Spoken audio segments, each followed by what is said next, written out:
No coração de nossas memórias espirituais, existem nomes que ressoam como pilares de um templo antigo. Moisés, o homem que falou com Deus em uma sarça ardente, o príncipe do Egito que se tornou pastor, o libertador que abriu as águas do mar com a força de sua fé. Sua história é um colosso, uma epopeia tão grandiosa que sua sombra muitas vezes ofusca todos que caminharam ao seu lado. Contaram-nos sua jornada de 1000 maneiras, vimos seu rosto esculpido na rocha de nossa imaginação coletiva como o herói solitário, o intermediário único entre o céu e a terra. Mas, e se essa narrativa, tão polida e repetida ao longo dos séculos, fosse uma simplificação?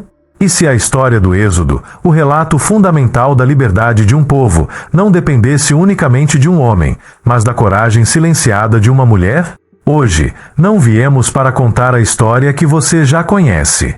Viemos para desenterrar um segredo guardado entre as linhas áridas do deserto, para dar voz a um sussurro que a tradição tentou calar. Hoje, vamos falar de Séfora. Seu nome, para muitos, é apenas uma nota de rodapé, a esposa estrangeira de Moisés, uma figura secundária em um drama divino dominado por homens. Mas as páginas da Escritura, quando lidas com o coração aberto e os olhos atentos, revelam uma verdade muito mais profunda e complexa. A história de Séfora não é um anexo à de Moisés. Em muitos sentidos, é o prólogo indispensável, o ato de valentia sem o qual a missão de Moisés teria morrido antes de começar. Sua origem não é um simples dado biográfico. É a chave para entender a verdadeira natureza do plano divino, um plano que não foi construído sobre a pureza de uma única linhagem, mas sobre a fusão de mundos, sobre a união do conhecido e do estrangeiro. A Bíblia nos diz que ela era filha de Jetro, sacerdote de Madiã. Vamos parar um momento aqui, porque nesta simples frase se esconde um universo. Madiã não era Israel. Seu povo não adorava o mesmo Deus de Abraão, Isaque e Jacó, pelo menos não da mesma maneira. Eram os outros, um povo do deserto com suas próprias tradições, seus próprios ritos, sua própria sabedoria. Séfora não era uma donzela hebreia esperando seu Salvador. Era uma mulher formada em uma cultura diferente, com uma espiritualidade enraizada na terra que pisava. E é precisamente essa condição de estrangeira, de portadora de uma sabedoria distinta, que a torna a peça fundamental deste quebra-cabeça. Sua história desafia a ideia de um mandato divino linear e exclusivo. Argumenta, com sua mera presença, que o caminho de Deus é um rio que se nutre de muitos afluentes, que seu plano é um tecido feito com fios de cores e texturas diversas. A decisão de Moisés de se casar com ela, de formar uma família em terra estranha durante 40 anos de exílio, não foi uma pausa em seu destino, mas a sua forja. Foi em Madiã, longe do ouro do Egito e das promessas distantes de Canaã, que Moisés, o príncipe, morreu e Moisés, o homem, renasceu. E no centro dessa transformação, silenciosa mas constante, estava Séfora. Ela lhe deu um lar quando ele era um fugitivo, deu-lhe filhos quando seu futuro era incerto, e lhe deu algo ainda mais profundo, uma conexão com o deserto, não como um lugar de castigo, mas como um espaço de revelação. O relato que vamos explorar juntos hoje é o de como uma mulher, armada apenas com sua intuição, sua herança e uma faca de pederneira, enfrentou uma ameaça divina para salvar o homem que deveria salvar um povo inteiro. É uma história de amor, sim, mas também é uma história de poder espiritual, de uma intervenção humana tão decisiva que reescreveu o destino. Esqueça por um momento a imagem do profeta com seu cajado erguido. Quero que você imagine a escuridão de uma estalagem no caminho para o Egito, o choro de uma criança, o terror nos olhos de um homem escolhido por Deus mas paralisado pelo medo, e a figura de uma mulher que, nesse instante de crise absoluta, se tornou a verdadeira heroína do Êxodo. Esta é a história que se esconde à vista de todos, o segredo de Séfora. Para compreender a magnitude do ato de Séfora, primeiro precisamos mergulhar no mundo dela, um mundo que a narrativa bíblica apenas esboça, deixando-nos com a tarefa de reconstruir sua importância. Ela não surge do nada. É a herdeira de uma longa tradição, filha de um sacerdote, o que significa que cresceu em um ambiente onde o sagrado e o cotidiano estavam intrinsecamente ligados. O deserto de Madiã não era para ela um vazio assustador, como pode ter sido para Moisés no início. Era seu lar, um lugar cheio de significado, onde cada rocha e cada estrela contavam uma história. Sua fé não era abstrata, Era uma fé prática, terrena, forjada na sobrevivência e na observação dos ciclos da vida e da morte. Quando Moisés chegou ao seu poço, fugindo da ira do faraó após ter tirado a vida de um capataz egípcio, ele não era um herói. Era um homem quebrado, um príncipe despojado de seus privilégios, um hebreu criado como egípcio que não pertencia a lugar nenhum. Sua identidade estava fraturada, seu propósito perdido na imensidão da areia. E foi ali, nesse estado de total vulnerabilidade, que ele encontrou Séfora. A união deles foi muito mais que um casamento de conveniência. Foi uma âncora para um homem à deriva. Durante 4 décadas, um tempo simbólico de provação e transformação, Moisés viveu como midianita. Aprendeu os segredos do deserto com seu sogro e sua esposa. Deixou de ser um homem de palácio para se tornar um pastor, um ofício que requer paciência, humildade e um conhecimento íntimo da terra. Este longo período não foi tempo perdido. Foi sua verdadeira educação, a preparação essencial para a tarefa que o esperava. E nesse processo, Séfora foi sua mestra silenciosa. Ela o ensinou a ler os sinais do deserto, a encontrar água onde parecia não haver, a sobreviver em um ambiente implacável. Mas seu ensinamento mais profundo foi, talvez, o do amor e da normalidade. Ela lhe deu uma família, 2 filhos, Gerson e Eliezer. Ofereceu-lhe uma vida longe das intrigas políticas do Egito e do fardo de um destino que ainda não havia se revelado. Nos braços de Séfora, Moisés encontrou um refúgio que lhe permitiu curar suas feridas e reconstruir sua identidade. Ela foi a ponte que o conectou com uma humanidade que ele havia perdido. Pensemos no contraste, dos corredores de mármore do poder à tenda de um pastor, dos decretos e ordens às conversas ao redor do fogo e às risadas de seus filhos. Essa transformação de um homem de poder a um homem de família não foi uma descida, mas uma ascensão a uma compreensão mais profunda da vida e de Deus. Séfora, com sua presença constante e sua sabedoria prática, foi a arquiteta dessa transformação.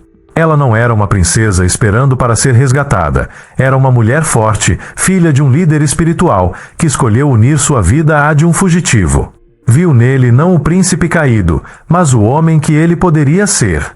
Seu amor não foi um milagre repentino, mas um processo gradual de adaptação, resiliência e, acima de tudo, de uma profunda aliança humana que lançou as bases para a futura aliança divina. Quando Deus finalmente se revela a Moisés na sarça ardente, não aparece a um príncipe egípcio nem a um escravo hebreu. Ele aparece a Moisés, o pastor, o esposo de Séfora, o pai de Gerson e Eliezer. Ele aparece a um homem que foi moldado pelo amor de uma mulher estrangeira e pela sabedoria de um povo do deserto. Sem esses 40 anos em Madian, sem a influência silenciosa e estabilizadora de Séfora, Moisés estaria preparado para ouvir a voz de Deus? Teria tido a humildade para aceitar uma missão tão avassaladora? A narrativa oficial salta do Egito para a sarça ardente, tratando esses anos intermediários como um simples interlúdio. Mas nós hoje dizemos que esse interlúdio foi o ato principal. Foi ali que o verdadeiro libertador foi formado, não por decretos divinos abstratos, mas pela experiência humana do amor, da perda e do pertencimento. Séfora não apenas lhe deu uma família, ela lhe devolveu a alma. Eu sei que muitos de vocês que estão ouvindo agora mesmo já sentiram essa sensação de estar perdidos, de não pertencer a lugar nenhum, como Moisés quando chegou ao deserto. E sei que muitos também encontraram essa pessoa, esse refúgio, essa Séfora em suas vidas que os ancorou e os ajudou a se encontrarem de novo. Este canal não é apenas para contar histórias, é para sentir que não estamos sozinhos nas nossas. Se estas palavras ressoam em seu coração, se você sente essa conexão profunda com a busca de sentido que todos compartilhamos, eu o convido a ficar conosco. Eu não peço que você se inscreva com um simples clique. Eu peço que você se junte a esta família, a esta comunidade de buscadores. Aqui não há respostas fáceis, apenas um caminho que percorremos juntos, explorando os mistérios da alma humana através destas histórias eternas.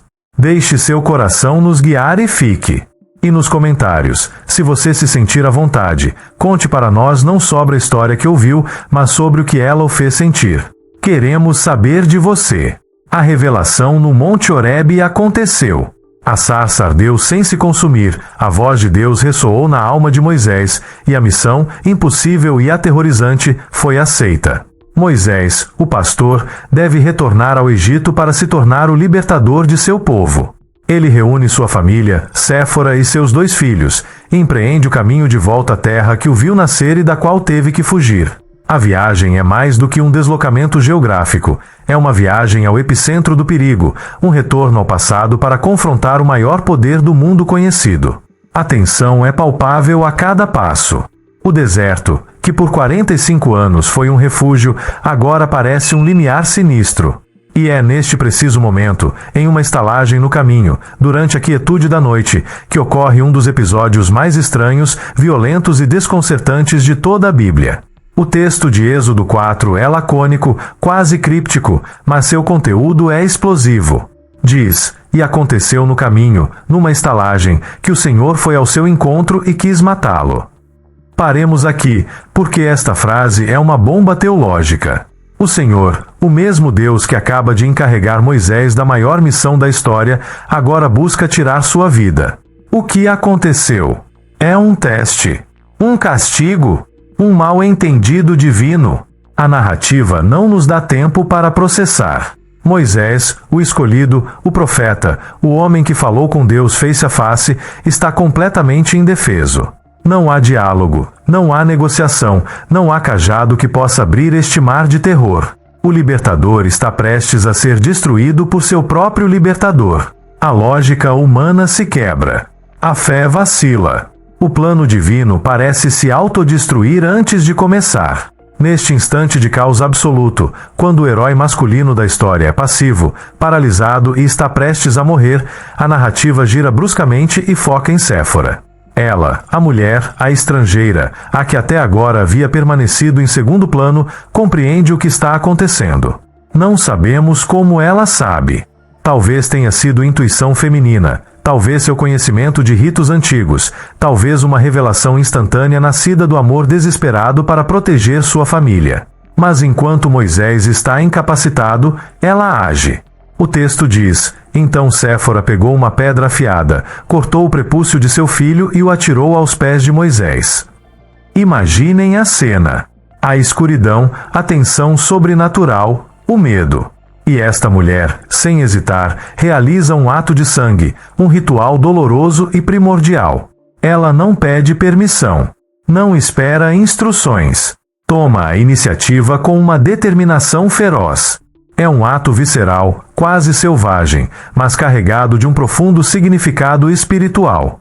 E então, ela pronuncia palavras igualmente enigmáticas. Na verdade, tu me és um esposo de sangue.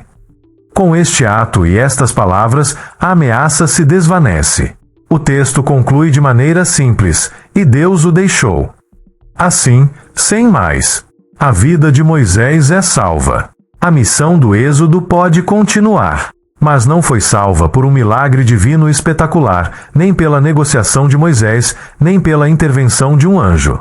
Foi salva pela ação rápida, sangrenta e decidida de sua esposa midianita. Este evento não é um detalhe menor. É a dobradiça sobre a qual gira todo o destino do povo de Israel. Sem Séfora, não há Moisés. Sem Moisés, não há libertação do Egito. Sem libertação, não há tábuas da lei, não há terra prometida, não há nação.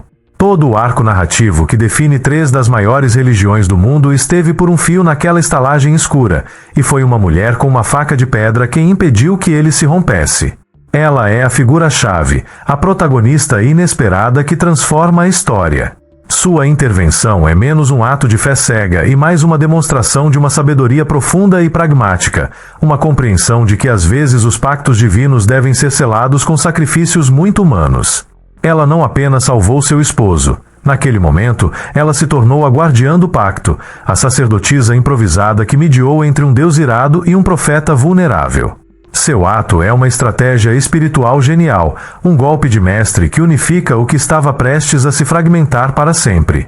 Analisemos mais a fundo a profundidade deste momento, porque o que Séfora fez naquela estalagem é muito mais do que um simples ritual. Foi o instante em que 2 mundos, 2 teologias e 2 compreensões do divino se fundiram em um ato de sangue e amor. O pacto da circuncisão era o sinal fundamental da aliança de Deus com Abraão e sua descendência. Era o marcador de identidade do povo escolhido, um mandamento que, aparentemente, Moisés havia negligenciado com seu próprio filho. A ameaça de morte que pairava sobre ele era, muito provavelmente, a consequência dessa negligência. Mas, por que Moisés, que acabará de receber a revelação mais importante da história, teria esquecido algo tão fundamental? Talvez a resposta não esteja no esquecimento, mas no conflito. Moisés era um homem preso entre dois mundos, o egípcio que o criou e o hebreu ao qual pertencia por sangue. E por quase 50 anos, ele viveu em um terceiro mundo, o midianita de sua esposa. É possível que este rito, tão central para os hebreus, fosse estranho aos costumes de Séfora, ou que o casal tivesse adiado a decisão, imersos na complexidade de sua família multicultural. Mas no momento da crise, quando a teologia abstrata se tornou uma ameaça de morte muito real, foi Séfora, a estrangeira, quem entendeu a necessidade do momento. Seu ato é um concílio de uma só pessoa. Nesse instante, ela não apenas cumpre um mandamento hebreu, ela o reinterpreta e se apropria dele. Utiliza uma pedra afiada, uma ferramenta primitiva, que evoca uma antiguidade muito maior que os metais do Egito. É um gesto que conecta o pacto não com a civilização e o poder imperial, mas com a terra, com a rocha, com as origens primordiais da humanidade. Ela, a filha do sacerdote de Madian, realiza o rito que define a identidade hebraica. Naquele momento, as barreiras entre nós e eles se dissolvem. A fé deixa de ser uma questão de linhagem pura para se tornar uma questão de ação e compreensão. Séfora, com suas próprias mãos, inscreve seu filho e, por extensão, sua família mestiça, no coração da história da salvação de Israel. Sua famosa frase, "Tu me és um esposo de sangue", é um grito que ressoa através dos séculos. Não é apenas uma declaração de que salvou seu esposo através do sangue de seu filho. É uma redefinição de seu próprio casamento. Sua união, que começou em um poço no deserto, agora é selada novamente, não com água, mas com o sangue do pacto. Ela está dizendo, através deste sacrifício, nossa conexão se tornou sagrada. Através deste ato, eu, a midianita, me uni a ti e ao teu Deus da maneira mais íntima e terrível possível. Nosso amor agora está marcado por este pacto de sangue. É um momento em que a Igreja, entendida como a comunidade de fiéis, e o Estado, entendido como a missão política de libertação, se fundem no seio de uma família. Ali, na intimidade daquele quarto, dogmas fundamentais foram definidos não através de debates e concílios, mas através de um ato de fé carnal e desesperado. A natureza da relação entre Deus e seu povo, a importância do pacto, a inclusão do estrangeiro no plano divino, tudo foi estabelecido pela mão de Séfora. Foram lançadas as bases não para uma estrutura hierárquica de homens, mas para uma teologia da ação, onde a fé não é o que se diz, mas o que se faz, especialmente quando a vida está em jogo. Séfora nos ensina que os momentos mais sagrados muitas vezes são os mais humanos, os mais desordenados e os mais sangrentos. Ela nos ensina que Deus não opera apenas através de profetas perfeitos, mas que utiliza a intuição de uma mãe, a coragem de uma esposa e a sabedoria de uma mulher que soube ver além das fronteiras de sua própria cultura para abraçar uma verdade universal. Ela não esperou que o profeta agisse, ela se tornou a profetisa do momento. Não esperou que o sacerdote interviesse, ela se tornou a sacerdotisa de sua própria família. E ao fazer isso, salvou o futuro. Incrível, não é? Como uma história que ouvimos tantas vezes pode revelar um universo novo quando a olhamos de outro ângulo. E eu me pergunto, quantas vezes em sua própria vida você foi essa Séfora? Quantas vezes você teve que tomar uma decisão difícil, agir com coragem sem que ninguém pedisse, para proteger aqueles que você ama, para salvar uma situação que parecia perdida? Sua história pessoal, suas batalhas silenciosas, seus atos de coragem anônimos têm um valor imenso. São a prova de que o espírito humano é capaz do extraordinário. E aqui, neste pequeno canto da internet, queremos honrar essas histórias. Se você sente que este é um lugar seguro para você, um lugar onde pode ser você mesmo e explorar essas verdades profundas, então eu convido mais uma vez a fazer parte da nossa comunidade. Inscreva-se, mas não como mais um número, e sim como um companheiro de jornada. E eu adoraria, de verdade, que você compartilhasse algo nos comentários. Não precisa ser um grande segredo, pode ser algo pequeno. Conte-nos sobre um momento em que você teve que ser corajoso. Ou sugira qual outra figura esquecida dessas histórias antigas você gostaria que explorássemos juntos. A voz de vocês é o que dá forma a este canal. Vocês são nossa inspiração. Depois de um ato tão monumental, de uma intervenção tão decisiva que literalmente salvou o Salvador, seria de se esperar que Séfora assumisse um papel central na narrativa do Êxodo. Imaginaríamos que ela caminharia ao lado de Moisés, como sua conselheira, sua companheira indispensável, a coprotagonista da libertação. No entanto, o que encontramos no texto bíblico é um silêncio desconcertante e abrupto. Após este episódio de sangue e fogo, Séfora praticamente desaparece da história. A passagem seguinte nos informa, quase de passagem, que Moisés a enviou de volta para a casa de seu pai, junto com seus 2 filhos. Não nos é dada uma razão clara. Foi para protegê-la do iminente confronto com o faraó? Foi uma decisão mútua? Ou foi uma rejeição, uma exclusão? A Bíblia não diz, e este silêncio é, talvez, tão revelador quanto as palavras que estão escritas. Este ato de enviá-la para longe pode ser interpretado como o primeiro grande exemplo da supressão sistemática do feminino e do estrangeiro na consolidação da identidade nacional de Israel. Séfora, a midianita, a mulher que possuía uma sabedoria e um poder espiritual evidentes, representava uma forma de fé mais diversa, mais inclusiva, talvez mais terrena. Seu heroísmo não proveio de uma linhagem pura nem de um mandato divino direto a ela, mas de sua própria agência, intuição e herança cultural. No processo de forjar uma identidade nacional unificada e estritamente patriarcal, uma figura tão poderosa e independente como Séfora poderia ter sido vista como uma complicação ou mesmo uma ameaça. O cristianismo primitivo, como se menciona em outras histórias, estava cheio de correntes de pensamento diversas, como os gnósticos, que frequentemente davam um papel proeminente ao feminino à sabedoria, Sofia. De maneira similar, nas origens de Israel, é muito provável que existissem múltiplas tradições e relatos. A história que chegou até nós é a versão que triunfou, a que foi editada e canonizada para servir a um propósito teológico político específico, o de estabelecer uma linhagem patriarcal clara e uma relação exclusiva entre um Deus masculino e seu povo escolhido. Nesta narrativa consolidada, não havia muito espaço para uma heroína midianita. Suprimir seu papel, minimizar sua contribuição, era uma forma de purificar o relato, de centrar todo o poder e autoridade na figura de Moisés e, através dele, na linha sacerdotal masculina que viria depois. As visões alternativas, aquelas que celebravam a fusão de culturas e o poder feminino, foram efetivamente rotuladas como estranhas ou alheias e suas histórias, como a de Séfora, foram relegadas às margens ou simplesmente apagadas. A reaparição de uma mulher cusita mais tarde no livro de Números, com quem Moisés se casa e pela qual é criticado por seus próprios irmãos, Miriam e Arão, é uma prova fascinante desta história perdida. Muitos estudiosos acreditam que esta cusita, etíope, é, na verdade, uma referência à própria Séfora, descrevendo sua pele escura ou sua origem estrangeira. A queixa de Miriam e Arão não é apenas um conflito familiar, é um reflexo da tensão ideológica dentro do próprio Israel. Por acaso o Senhor falou apenas por meio de Moisés? Não falou também por nosso intermédio? Eles reclamam. É uma luta de poder, e o fato de o pretexto ser a esposa estrangeira de Moisés é incrivelmente significativo.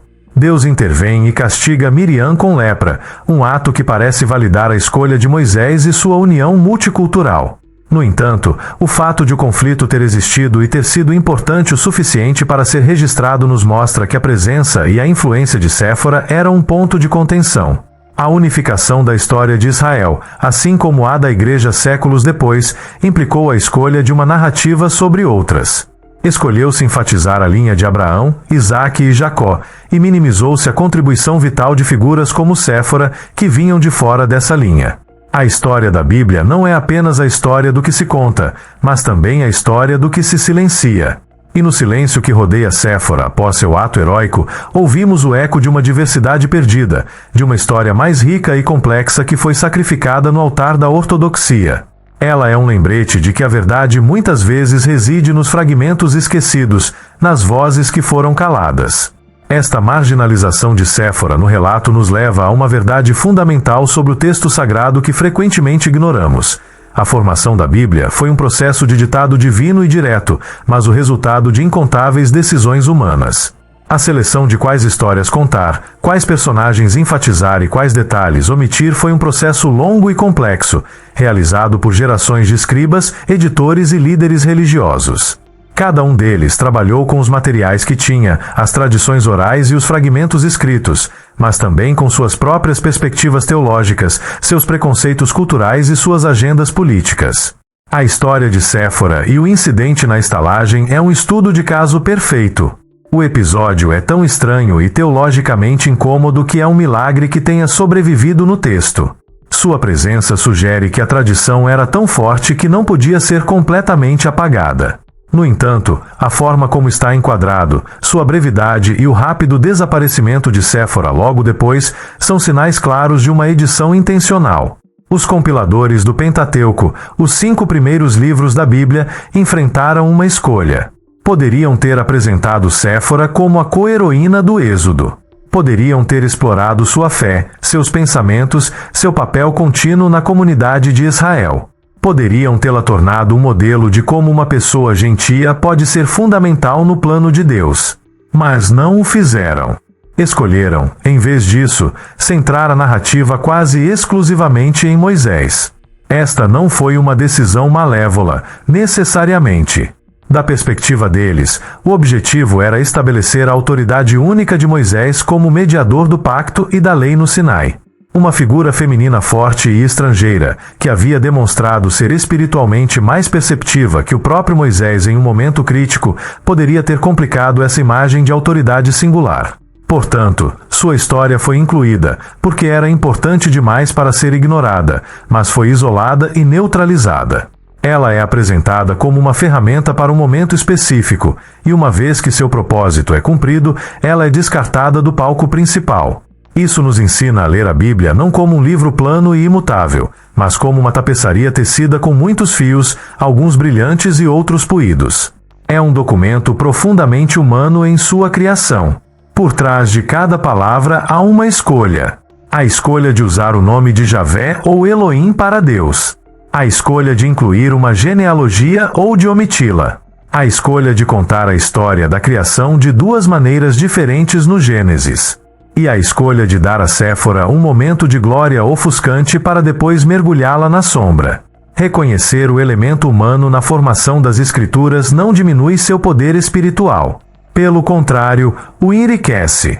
Permite-nos conectar mais profundamente com as lutas, as perguntas e as esperanças das pessoas que escreveram e preservaram estes textos. Mostra-nos que a fé não é um conjunto de dogmas caídos do céu, mas uma conversa contínua entre a humanidade e o divino, uma conversa cheia de tensões, revisões e, às vezes, silêncios dolorosos. A história de Séfora, em sua brevidade, nos obriga a nos tornarmos leitores ativos, não consumidores passivos da narrativa. Convida-nos a perguntar: por que a história é contada desta maneira? O que está sendo omitido? Que voz não estamos ouvindo? Ao fazer estas perguntas, participamos do mesmo processo de interpretação e busca de significado que os antigos escribas. Tornamo-nos co-criadores de sentido. O fato de que hoje podemos resgatar a história de Séfora e reconhecer sua importância é um testemunho do poder duradouro destes textos. Embora os editores antigos tenham tentado controlar a narrativa, não puderam apagar completamente a força de sua presença. Deixaram pistas suficientes, fragmentos suficientes, para que gerações futuras, com diferentes sensibilidades, pudessem redescobrir a heroína que se escondia à vista de todos. A escolha humana de minimizar seu papel não teve a última palavra. A escolha humana de hoje, a nossa, pode ser a de restaurá-la ao lugar de honra que ela merece. A redescoberta de Séfora não apenas nos obriga a reavaliar a formação da Bíblia, mas também exige que reavaliemos a figura do próprio Moisés. Nossa cultura cinzelou uma imagem dele como o arquétipo do líder infalível, o gigante da fé que enfrentou um império e recebeu a lei de Deus entre trovões e relâmpagos. Mas a história de Séfora nos apresenta uma imagem radicalmente diferente e muito mais humana. No momento mais crítico de sua vida, exatamente quando está prestes a embarcar em sua missão divina, Moisés não é o líder supremo e indiscutível. É um homem vulnerável, passivo e à beira da morte. É sua esposa quem possui a clareza, a agência e o poder para salvá-lo. Isso diminui Moisés, o humaniza. Tira-lhe o pesado manto da perfeição mítica e nos mostra como ele era. Um ser humano cheio de dúvidas, conflitos e, naquele momento, uma aparente cegueira espiritual. Ele, que havia falado com Deus na sarça ardente, não conseguiu discernir a natureza da ameaça que pairava sobre ele. Ela, que não havia recebido tal revelação, conseguiu. Este episódio subverte completamente a hierarquia tradicional. Sugere-nos que a relação com o divino nem sempre é uma linha direta e vertical, de um Deus masculino para um profeta masculino. Às vezes, a revelação é horizontal, fluindo através das relações humanas, através do amor, da intuição e da sabedoria compartilhada de um casal. Séfora é uma simples ajudante de Moisés. Nesta cena, ela é sua teóloga, sua sacerdotisa e sua salvadora. A relação deles era de interdependência. Ele precisava da sabedoria dela do deserto, de sua âncora emocional e, em última análise, de sua intervenção espiritual para poder cumprir seu destino. Isso nos lembra outras dinâmicas de poder na Bíblia que muitas vezes são simplificadas. Pensemos no Concílio de Jerusalém descrito no livro de Atos, onde Pedro, frequentemente visto como líder único da igreja primitiva, toma a decisão final. É Tiago, o irmão de Jesus, quem pronuncia o julgamento que resolve a disputa sobre se os gentios deveriam seguir a lei judaica. Isso sugere uma estrutura de liderança muito mais colegiada e complexa do que a narrativa posterior, centrada na primazia de Pedro, nos faria acreditar. Da mesma forma, a ideia de Moisés como o único conduto da vontade de Deus é desafiada pela história de Séfora. Ela demonstra que a sabedoria e a ação espiritual não estavam limitadas a uma única pessoa ou a uma única linhagem. A ideia de Moisés como a rocha de Israel foi fortalecida posteriormente para legitimar a estrutura de liderança que surgiu dele. Mas a história original contém estas fissuras fascinantes, estas histórias de poder compartilhado que revelam uma realidade mais matizada. Ao reavaliar Moisés através dos olhos de Séfora, nós o encontramos mais acessível, mais real. Sua grandeza reside em uma perfeição inalcançável, mas em sua capacidade de ser transformado pelas pessoas ao seu redor, em sua disposição para se deixar guiar e salvar por sua esposa estrangeira. Sua história de liderança não começa com ele sozinho no topo de uma montanha, mas em uma humilde estalagem, prostrado e indefeso, dependendo inteiramente da coragem da mulher que amava. Este é um modelo de liderança muito mais poderoso para nós hoje. Não é uma liderança de domínio e autoridade solitária, mas uma liderança de interconexão, humildade e reconhecimento de que a sabedoria pode vir das fontes mais inesperadas. Séfora nos ensina que os verdadeiros heróis não são os que nunca caem, mas os que têm a sabedoria de se cercar de pessoas que os ajudarão a se levantar. E Moisés, ao aceitar sua salvação das mãos de sua esposa, demonstrou uma forma de força que muitas vezes é mais difícil de alcançar do que enfrentar um faraó: a força de ser vulnerável e de aceitar ajuda. Assim como a escolha posterior de Roma como sede da igreja não foi uma decisão puramente teológica, mas profundamente estratégica, a localização onde o caráter de Moisés foi forjado também não foi um acaso. Madian, o lar de Séfora, foi o centro estratégico da transformação pessoal e espiritual do futuro libertador. Frequentemente pensamos no deserto como um lugar de exílio, um castigo, um não lugar que se deve atravessar para chegar ao verdadeiro destino. Mas na história de Moisés, o deserto de Madian não é um simples interlúdio, é o cenário principal. Por ser uma terra fora do controle direto do Egito, Madian ofereceu a Moisés algo que ele não poderia ter encontrado em nenhum outro lugar: segurança e anonimato. Ali ele pôde deixar de ser Moisés, o príncipe do Egito, o homem marcado por um passado violento, e simplesmente ser. Pôde se despir das camadas de sua identidade imposta e descobrir quem ele era realmente, longe das expectativas da corte e da opressão de seu povo. Madian conferiu-lhe um status de normalidade, de humanidade, que era essencial para sua futura missão. Mas mais do que um simples refúgio físico, Madian foi um centro de formação espiritual. Foi ali, e não nos templos do Egito com seus complexos panteões de deuses, que Moisés teve seu encontro mais profundo com o divino. A teologia do deserto é diferente da das grandes civilizações. É uma teologia da simplicidade, da dependência, da imensidão. No silêncio das dunas e sob o manto de estrelas, uma pessoa enfrenta a própria pequenez e a grandeza do transcendente. Jetro, seu sogro, era o sacerdote de Madiã. Isso significa que Moisés não apenas se casou com Séfora, mas entrou em uma família com uma profunda vida espiritual. Durante 49 anos, ele esteve exposto às tradições, aos ritos e à sabedoria de um povo diferente. É muito provável que tenha aprendido com Jetro sobre o Deus daquela terra, um Deus que mais tarde se identificaria com o Javé dos Hebreus. A escolha de Madiã como lugar da revelação da sarça ardente é casual. Deus não apareceu a Moisés em um templo no Egito, mas no coração da terra que o havia acolhido, a terra de sua esposa. Foi um ato que validou a experiência de Moisés no exílio e que uniu a fé dos patriarcas hebreus com a sabedoria espiritual encontrada em terra estrangeira.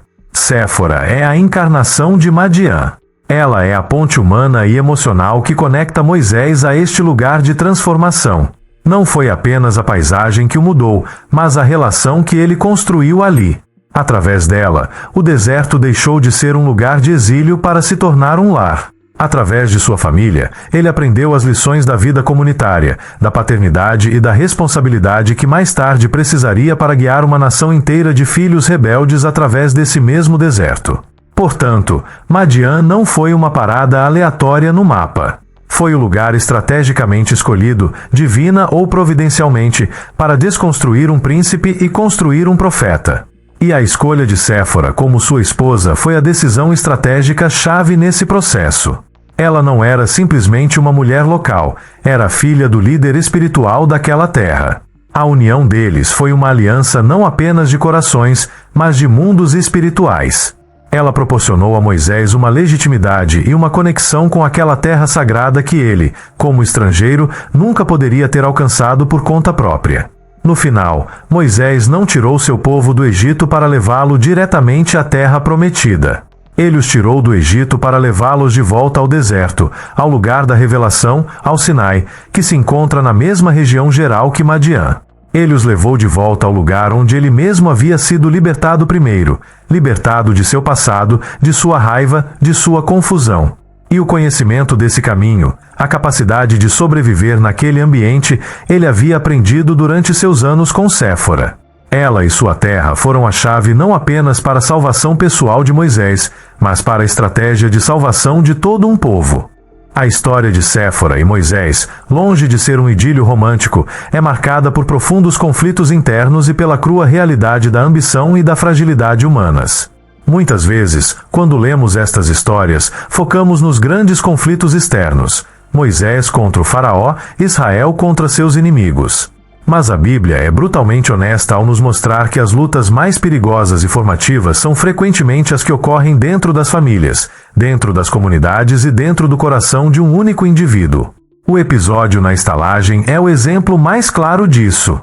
Não é um inimigo humano que ataca Moisés, é seu próprio Deus. O conflito não é político, é teológico e profundamente pessoal. É uma crise de pacto, uma ruptura na relação mais fundamental de todas. A resolução vem, através da força ou da diplomacia, mas através de um ato de sacrifício familiar que é ao mesmo tempo íntimo e violento. Isso nos mostra que a história da fé não é uma ascensão linear para a iluminação, mas uma série de crises, conflitos e resoluções dolorosas. A ambição humana, as lutas de poder e os ciúmes são uma constante no relato. Pensemos novamente no conflito que eclode quando Moisés se reúne com seu povo. Seus próprios irmãos, Miriam e Arão, desafiam sua autoridade. E o pretexto, como vimos, é sua esposa estrangeira. Por acaso o Senhor falou apenas por meio de Moisés? Eles perguntam. Por baixo desta pergunta há uma clara luta de poder. Miriam era uma profetisa por direito próprio. Arão seria o sumo sacerdote. Eles sentiam que seu próprio status estava sendo ofuscado pelo de seu irmão mais novo, e usaram Séfora, a outra, a estrangeira, como ponto fraco para atacar sua liderança.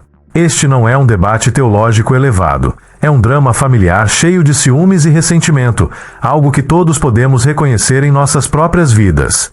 A história da fé está cheia desses momentos.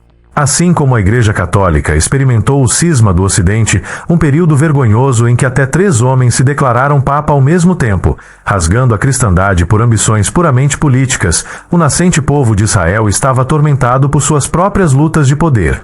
A rebelião de Corá, as constantes queixas do povo no deserto, a construção do bezerro de ouro enquanto Moisés estava na montanha. Todos são exemplos de como as disputas políticas e as ambições humanas moldaram a instituição desde seus primórdios. Séfora se encontra no epicentro de muitas dessas tensões. Sua própria existência desafiava a ideia de uma nação pura e isolada. Seu poder e influência silenciosa eram uma fonte de conflito. A decisão de Moisés de enviá-la para longe, embora talvez prática, também pode ser vista como uma tentativa de acalmar estas tensões internas, de sacrificar sua felicidade pessoal e a unidade de sua família pelo bem da coesão nacional. Imaginem a dor dessa separação. Depois de tudo o que passaram juntos, depois que ela salvou a vida dele, ele a envia de volta. Não voltamos a ouvir falar dela até que seu sogro, Jetro, traz de volta Moisés no acampamento de Israel, muito tempo depois. O que aconteceu nesse tempo intermediário? Como ela se sentiu? Como ele se sentiu? O texto não nos diz, mas nesse silêncio podemos imaginar um oceano de dor e sacrifício. Esta é a realidade da condição humana, mesmo para os maiores heróis da fé. Suas vidas não foram perfeitas. Estiveram cheias de decisões difíceis, de relações rompidas e das dolorosas consequências das lutas de poder. Ao reconhecer isto, a história de Séfora se torna ainda mais comovente. Ela não era apenas uma heroína espiritual, era uma mulher que navegava por um complexo campo minado de política familiar e tribal, uma imigrante em uma nação que muitas vezes a olhava com suspeita, uma esposa cujo marido tinha um destino tão grande que frequentemente ameaçava consumir sua própria vida e seu amor. Sua resiliência não foi apenas contra as ameaças divinas, mas também contra as realidades muito humanas dos ciúmes, do preconceito e da ambição. Então, ao final desta jornada às sombras do Êxodo, nos deparamos com a pergunta fundamental que subjaz a toda esta história. O relato de Séfora é uma história divina ou uma história humana? A conclusão, eu acredito, é que é uma fascinante e inseparável mistura de ambos. É impossível desemaranhar o fio divino do humano, porque eles estão tecidos juntos para formar a tapeçaria da realidade. Por um lado, a história está impregnada do divino. Há uma missão encomendada por Deus, uma ameaça sobrenatural no caminho, um pacto sagrado que deve ser cumprido. O destino de uma nação inteira está em jogo, e as ações destes indivíduos têm consequências cósmicas. A fé de Séfora, sua capacidade de discernir a vontade divina em um momento de caos, aponta para uma conexão com uma realidade que transcende o meramente material. Seu ato não pode ser explicado completamente pela lógica ou pela psicologia. Tem a ressonância de um mistério sagrado, um momento em que o céu e a terra se tocaram de uma maneira violenta e salvadora. Ela, naquele instante, se tornou um instrumento de um plano muito maior que ela mesma, uma peça-chave no drama divino da redenção. Mas, por outro lado, está uma história profunda, quase dolorosamente humana. A estrutura da narrativa, as doutrinas que se formam e a história que nos é contada foram moldadas de maneira indelével pela política, pelo poder, pelos conflitos e pelas decisões estratégicas de seres humanos. A decisão de minimizar o papel de Séfora foi uma decisão humana. A luta de poder com Miriam e Arão foi um conflito humano. A dor de sua separação e a complexidade de seu casamento intercultural são experiências humanas universais.